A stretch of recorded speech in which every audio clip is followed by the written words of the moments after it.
You may not recognize these people, but you should recognize this scene, a dentist appointment. No one really likes them, but just about everyone has to go through them.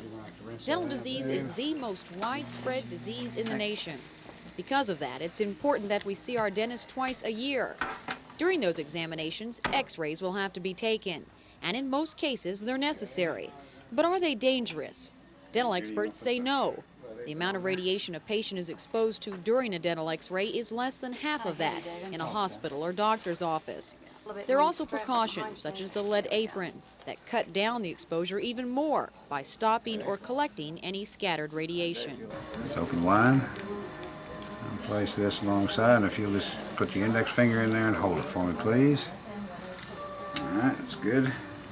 Notice how close the machine is positioned to the patient's brain. Okay. That's causing some concern, but in actual fact, there is no danger. The x-ray beam is pinpointed directly towards the jaw. Also, the more specialized the human tissue, the less susceptible it is to radiation damage. The brain is the most specialized tissue in the body. The only really dangerous part of dental x-rays comes from the possibility of overexposure by unnecessary x-rays. You can avoid these by keeping several things in mind.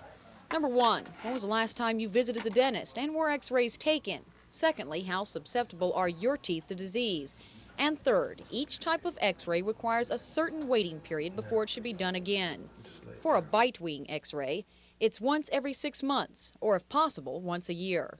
Position here. Now if you'll just hold still, I need to put some gauze in your mouth. This larger x-ray machine takes a picture of your upper and lower teeth, open, as well as your jaw, bite down, all at one time. keep your chin pointed downward. This machine goes around your head. When it gets directly in front, your chair will shift to your right. If you'll just hold still, I'll tell you when you're completed. Okay? It saves radiation exposure by taking 1 instead of 18 x-rays, but the dosage is very high. So a panoramic x-ray should be taken only once every 3 years. The rise in patient concern over dental radiation is good and understandable when you look at a monstrous machine like this one. But when taken in moderation, there is no reason for concern over dental x-rays. They're not the only diagnostic or preventive tool in dentistry, but they're definitely the most valuable. Well, it's extremely important to diagnosis. Can I show you on here, for example? This is one of those panoramic machines, x-rays you're talking about. But here's a young man who has a tooth clear down at the bottom of a lower jaw down here. Now, a typical periapical x-ray would not have shown this. If this tooth becomes cystic, it would be very easy for him to have a pathological fracture of that jaw, and we would have no way of knowing that that tooth was there at all without an x-ray. Dental experts in the state of Oklahoma agree the consequences of not finding a tumor or an impacted tooth that could become cystic are far worse than any possibility of over-radiation in the dental office. Sherry Sellers, Action 4 for Medical Matters. Okay, very good. Are you getting numb? Yeah. Okay, a little bit numb now.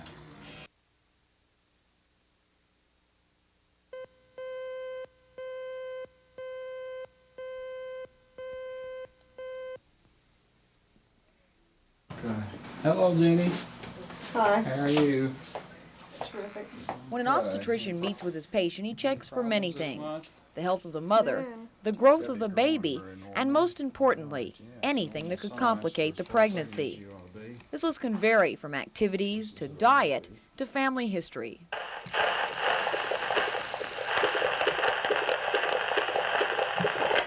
But the true danger comes from drug ingestion, which can cause serious abnormalities. One of the most harmful drugs happens to be one of the most common, aspirin.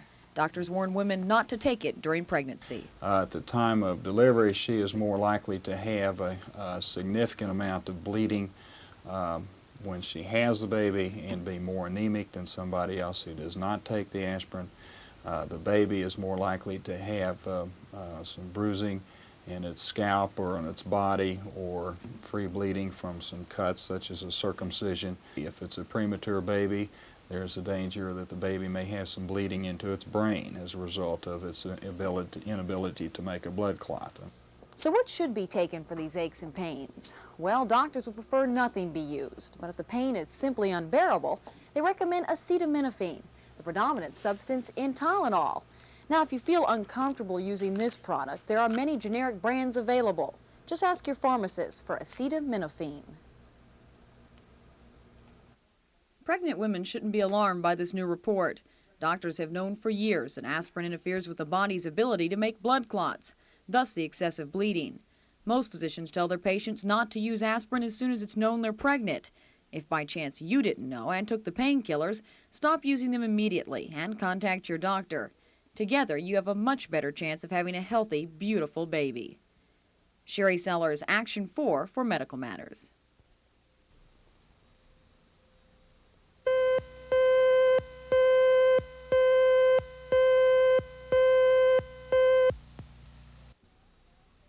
North American alligator is what I brought, and I have him in a cotton bag in here so he can breathe.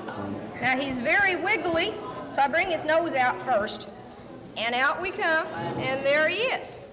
An alligator may not be your idea of the perfect pet, but in this case it's just what the doctor ordered.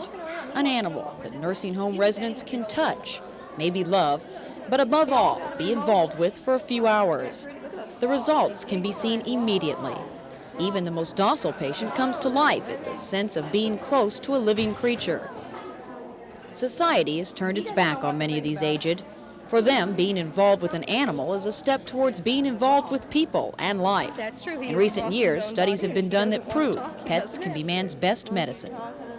The people in the nursing homes actually lived longer, took less medicine, had fewer complaints, and were more active and lively when they were given pets.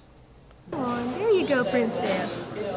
Oh, that's good. Yes. Without this interaction of animal and aged, the test results were tragic.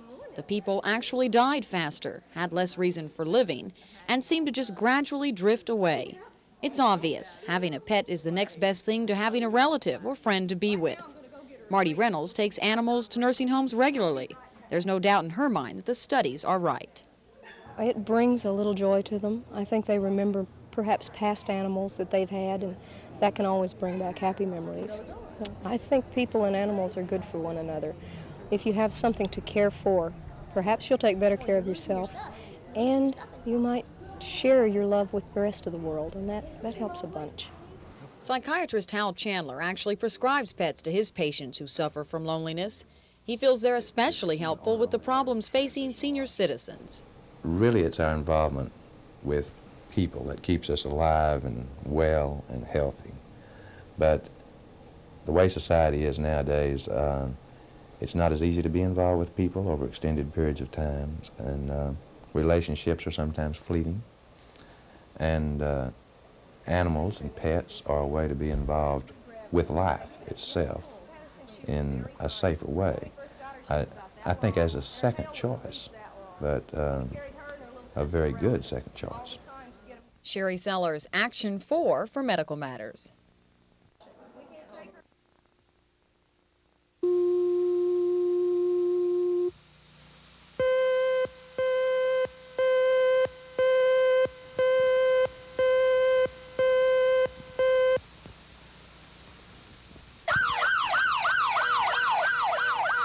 February 5th, 1981, a 5-year-old boy and his 3-year-old sister are killed in a head-on collision near Hera.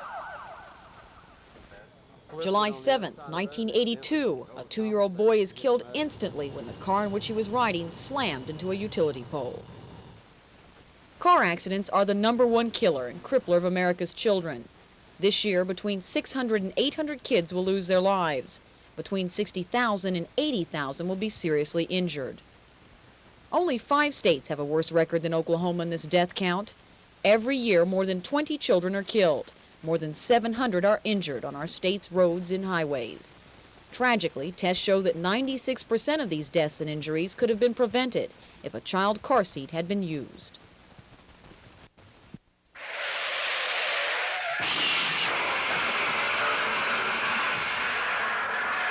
This crash test shows how a child becomes almost a human missile, propelling forward on impact.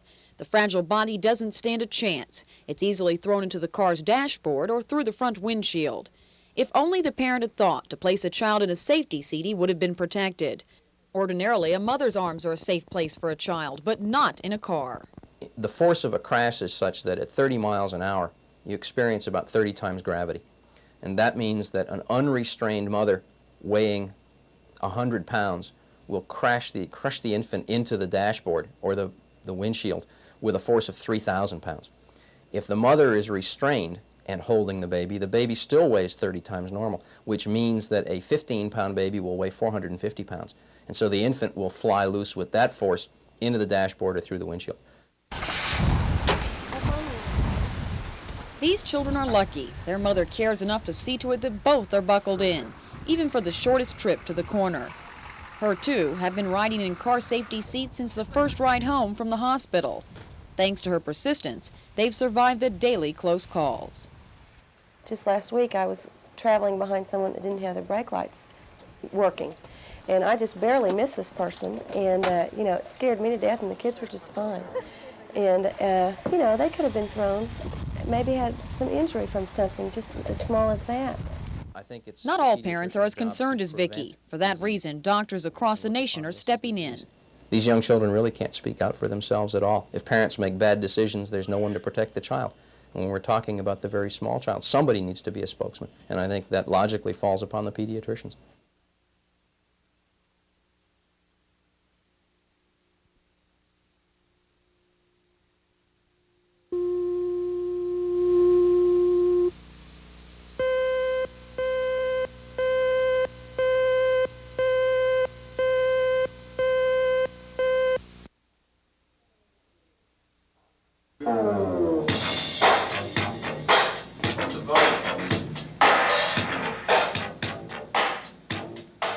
My name is David Draper. I'm Mr. America, Mr. World, Mr. Universe. They took a survey of all the athletes at the Mr. America contest, and 99% of them said they were taking steroids, and the other 1% was lying. I could get just about anything I wanted. Easy as a phone call. Sure. This is what they're talking about, steroids, a synthetic male hormone called testosterone. It's used in post-operative surgery to rebuild tissue, and that's why athletes are interested in them. For men whose business is hard work, it's an attractive shortcut. The users feel the drug can produce muscle size and strength, qualities essential for a champion athlete. To them, their bodies are their tickets to fame and fortune. The side effects of steroids seem a small price to pay for that winning edge. But they can't be ignored. There's strong evidence that use of the hormone can have devastating effects on the human body. I have never prescribed steroids, and I don't believe in them, and I don't think they should be used. 1, you can cause a chemical hepatitis, which can make you very ill. 2, there have been primary liver tumors associated with long-term usage of steroids. 3, you can change the, as it were, electrolyte balance. You can change and affect testosterone function and the relationship between the pituitary gland and the testicles in relationship to their normal hormonal balance. Burn it, burn it, burn it, burn it, burn it. It's this kind of hard work that doctors and coaches believe brings true muscle and power. The common denominator between the two is simply how far the person pushes himself in the weight room. The results may not be seen as quickly, but they're lasting and safe. Unfortunately, some athletes feel time is short, and in order to be competitive, one must take steroids. There are also those athletes who feel the drug is necessary just to get into the program. This young man had dreams of playing college football until he was in an industrial accident. He took steroids to get back his size, only to find he didn't want to quit. I could see myself doing it because you like it. You know, it makes you big, makes you strong. You're more of an athlete than you would be.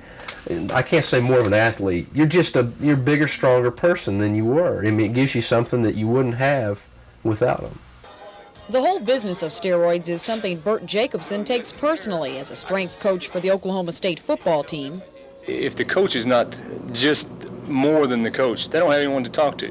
They can talk to their friends, and they can talk to the guy down the street and maybe the guy at the bar, wherever they might be. If I do my job well, I should know the pros and cons of steroids as well as anything else that applies to this particular sport. And I think that if I'm also doing my job well, they should feel free to come and ask me about particular things such as this.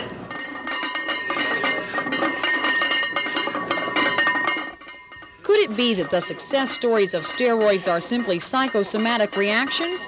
It's quite possible. When one group of bodybuilders given steroids were compared to another group given sugar pills labeled as steroids, researchers found that the two groups progressed at almost identical rates, an indication that steroids may be a matter of mind over matter.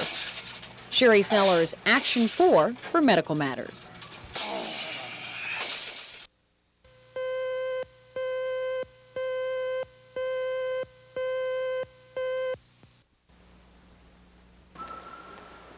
Dr. Richard Thomas Glass walks relatively alone in the field of dental pathology. It was he who first brought the science into Oklahoma's courtroom in a 1978 landmark case that established bite marks as submittable evidence. You swear that you will tell the truth, the whole truth, and nothing but the truth, so help you God. I do. Since then, Glass and his carefully prepared exhibits have appeared in more than half a dozen cases as an expert witness. In each one, he's given testimony and evidence that's led to either the conviction or elimination of the suspect. Most recently, Glass has been working on the Tamara Carter murder case. The 17-year-old's bludgeoned body was found in a creek just south of Moore. One of the few clues was a bite mark. That mark led indirectly to the conviction of this man, 20-year-old Michael Harmon, when Dr. Glass appeared as a witness for the prosecution. He'll be involved in the case again when 23-year-old Timothy Rist comes to trial. Just what part the dental pathologist will play this time remains to be seen. His major role in the case will be in the preliminary hearing of this young man, Bobby Joe Standridge. Glass's testimony is expected to show that after months of examination, the dental pathologist could find no inconsistencies between the bite mark in Bobby Joe's teeth. Before Dr. Glass can come to any conclusion, he must go through a long and tedious process. Pictures are taken over and over again of the molds in his office and of the actual bite mark on the victim's body. It's a job that requires extraordinary patience and the ability to concentrate on one object for hours. Hundreds of photographs will be gathered from just one set of teeth, yet only a handful will be used as evidence in the courtroom.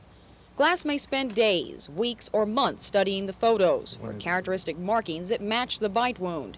It's his belief that the marks created by our teeth are as unique as our fingerprints. The problem that you get into with bite marks are the same kinds of problems you have with fingerprints, in the sense that if you have someone who bites with 8 teeth and leaves therefore 8 marks, you have a much more profound bite mark than if you have someone who bites with 1 tooth and therefore leaves only 1 mark. In this particular case, there were 2 bites with the upper tooth. As a matter of fact, this particular person that did the biting could only bite with their upper tooth. So that is why we have these 2 marks that look very similar. This is the outline of the lower dentition as it bit into the arm. Now, in this particular case, you'll see that this tooth is chipped, and that much would bite into the area, as would that much, so that if we're dealing with someone who could only bite with 1 tooth, this person could bite with 2, and we can eliminate them on that basis alone. The final step in Dr. Glass's examination is done under the microscope. He checks the tissue from the bite wound for any telltale signs of bacteria. Amazingly, one slide may tell him that the murderer smokes or has a bad case of tooth decay. All these pieces of information, from the habits of the attacker to the physical defects of his teeth, will help Dr. Glass be sure he eliminates the innocent and convicts the guilty.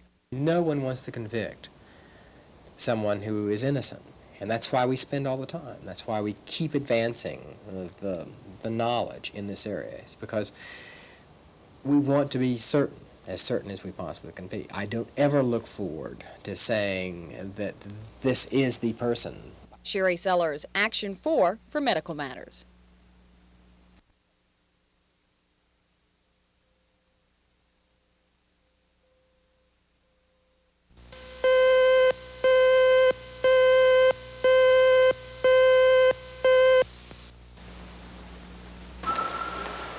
Dr. Richard Thomas Glass walks relatively alone in the field of dental pathology.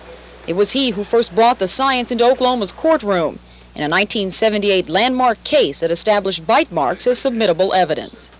You swear that you will tell the truth, the whole truth, and nothing but the truth, so help you God. I do.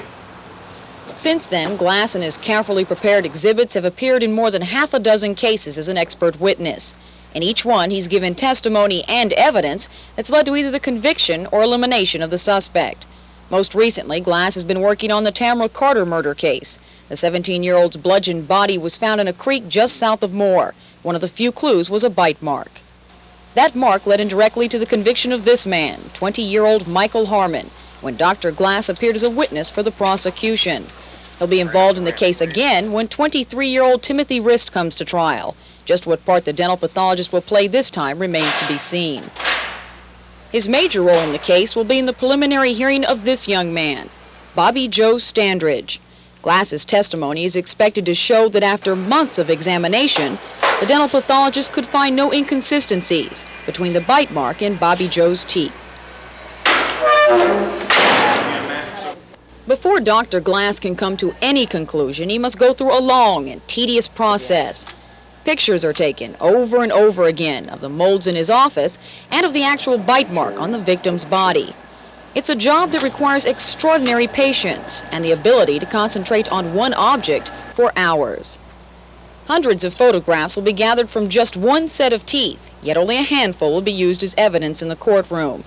Glass may spend days, weeks, or months studying the photos for characteristic markings that match the bite wound. It's his belief that the marks created by our teeth are as unique as our fingerprints. The problem that you get into with bite marks are the same kinds of problems you have with fingerprints, in the sense that if you have someone who bites with 8 teeth and leaves therefore 8 marks, you have a much more profound bite mark than if you have someone who bites with 1 tooth and therefore leaves only 1 mark. The final step in Dr. Glass's examination is done under the microscope. He checks the tissue from the bite wound for any telltale signs of bacteria. Amazingly, one slide may tell him that the murderer smokes or has a bad case of tooth decay. All these pieces of information, from the habits of the attacker to the physical defects of his teeth, will help Dr. Glass be sure he eliminates the innocent and convicts the guilty. No one wants to convict someone who is innocent, and that's why we spend all the time. That's why we keep advancing the knowledge in this area. It's because we want to be certain as we possibly can be. I don't ever look forward to saying that this is the person. Sherry Sellers, Action 4 for Medical Matters.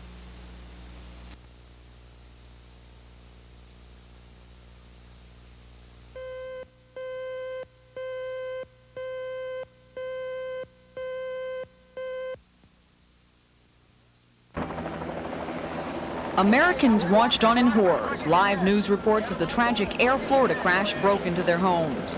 Few will forget the drama of the rescue attempts. Okay, now we'll walk that line as quick as you can. Get them undone as quick as you can, please. Over and over again, life preservers were tossed from a hovering helicopter to survivors waiting frantically below. Each time, the victims struggled to hold on to a ring that meant the difference between life and death. The shock of the plane crash and the freezing water temperature proved too much for many of the passengers. They simply couldn't muster up the strength to save themselves.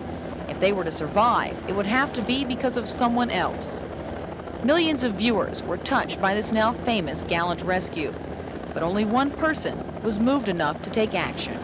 For some reason, I just knew there had to be a better way. It just wasn't practical enough for, as modern as we are today, to not have something as simple to lock the person in where they could be pulled to safety without having to maintain a hold. And I just knew that I had to do something about it. Lee says he didn't get any sleep that night. Instead, he sat up working on an attachment for life preservers that would close in on the victims. At first, he was a little afraid to show it to anyone, but Lee was so sure it'd work, he finally put it to the test. So Tulsa's Arkansas River became the testing ground for the first ring buoy change in 500 years. It was up to Lee and his brother-in-law to prove the locking power of the limb lifeline. A helicopter was brought in to simulate a water rescue. The new life preserver was dropped, and the first test was underway. Lee's in-law had little problem climbing into the body buoy. The limb line locked around him, and he was whisked out of the water. Now for the hard part. The helicopter took him 100 feet in the air, dangling in the life preserver just to be sure it holds. After passing the test of time, he was brought to the shore for a perfect landing, feet first. After a quick switch from the big preserver to a smaller one, it was Lee's turn to show off his innovation. As he sat in the water waiting, he knew his reputation was literally on the line. That helicopter come in, and I'm looking up, and the wind is blowing down in your face, and you see this huge helicopter above you, and it was so exciting. I didn't have a lot of time to think, which a person would. All I knew is I grabbed the limb lifeline, and the helicopter pulled me up in the air, and away I went. And a few minutes later, seconds later, I should say, I was sitting on the bank. Since the test day, Lee's life has gone through some big changes. The LEM Lifeline has become a full-time job, with hundreds of orders to be filled by the beginning of the new year. He's also having to do a lot of traveling, but the Tolson says the state of Oklahoma will always be his home. In less than a year, he's become the success he never dreamed he'd be. But the best is yet to come.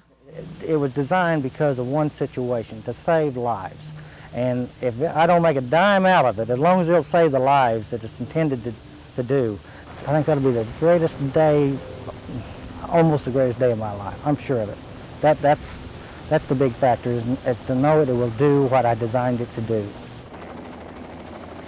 Sherry Sellers, Action 4 for Medical Matters.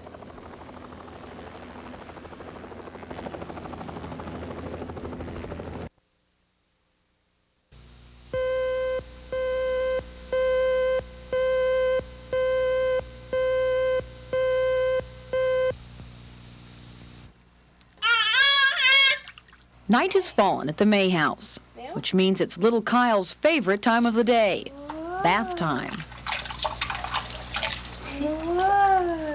11-month-old Kyle May's love of baths is shared by her mother. It's one of those special times from which memories are made. You're being silly. No.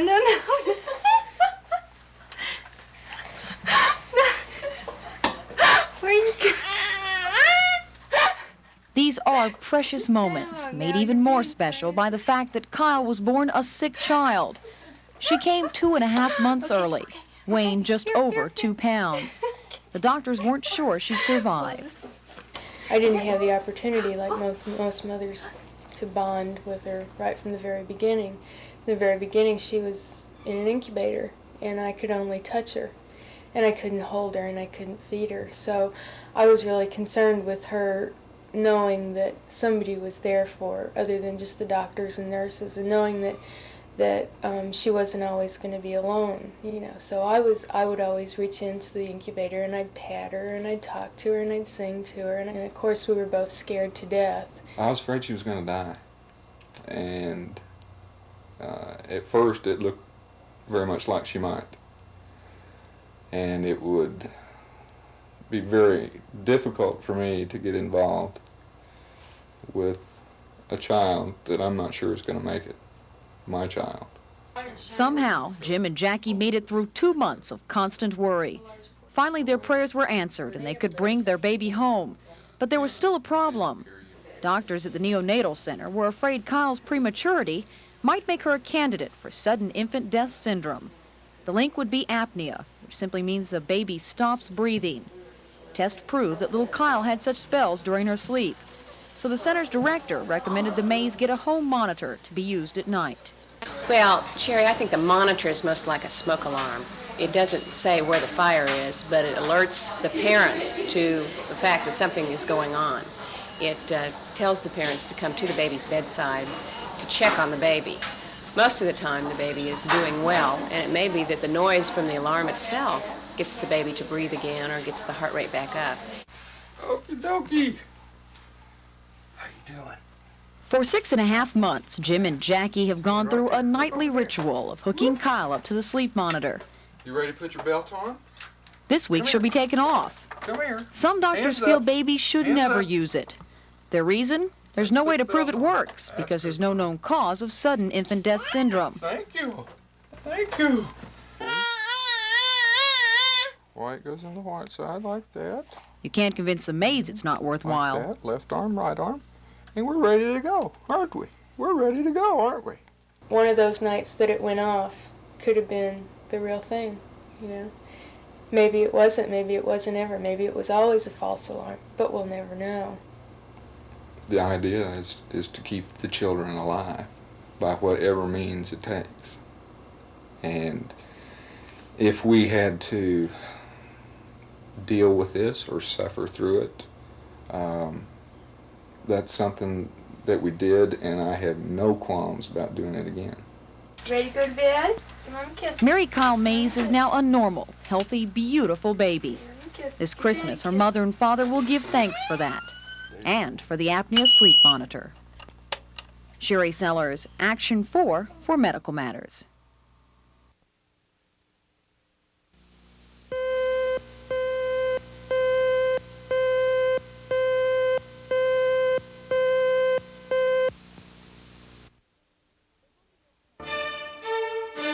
The Rodeo Cowboy, a classic character, a living legend, and a true athlete.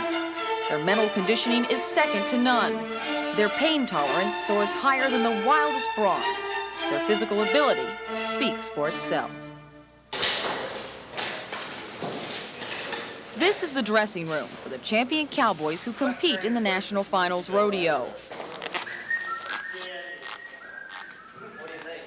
And the